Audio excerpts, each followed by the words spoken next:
The Congregation of the Holy Cross, which founded the University of Notre Dame, has identified 14 priests and one seminarian credibly accused of sexually abusing minors.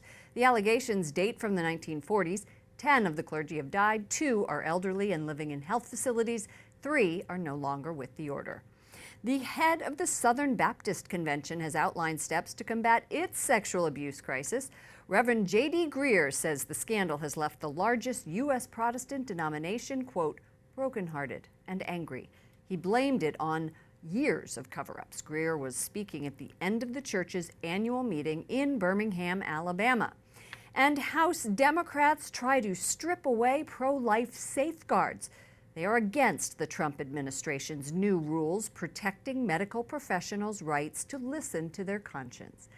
Capitol Hill correspondent Jason Calvi joins us. Good evening, Jason.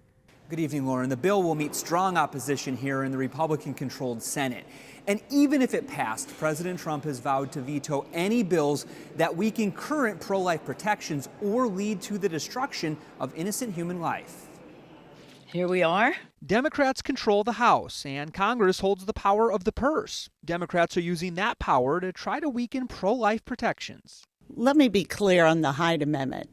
I would repeal it tomorrow, and I think that is overwhelmingly the feeling of our caucus. The Hyde Amendment bans taxpayer funds from going to most abortions. It's added each year. House Democrats need their bill to pass the Republican Senate and gain the president's signature. So Democrats this year step back on stripping the Hyde Amendment. I believe that every single candidate for president who served in either the House or the Senate, every single one of them voted for an appropriations bill that contains the Hyde Amendment.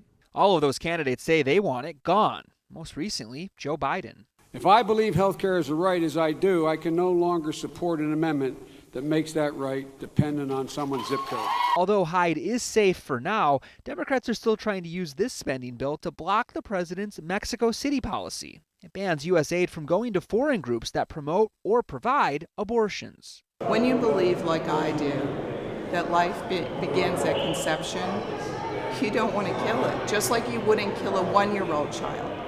If you believe it's a human at 1 year old, I believe it's a human after it's conceived. I wouldn't kill a 1-year-old. I wouldn't be giving a woman the right to kill a 1-year-old. The House spending bill would scrap the Mexico City policy permanently. It also tries to limit the administration's new restrictions on fetal tissue research. Republicans say Democrats are trying to tie the hands of the president, but he may not need those hands to veto this bill, as the Senate will likely block it. Lauren? Capitol Hill correspondent Jason Calvi, thanks for breaking that down.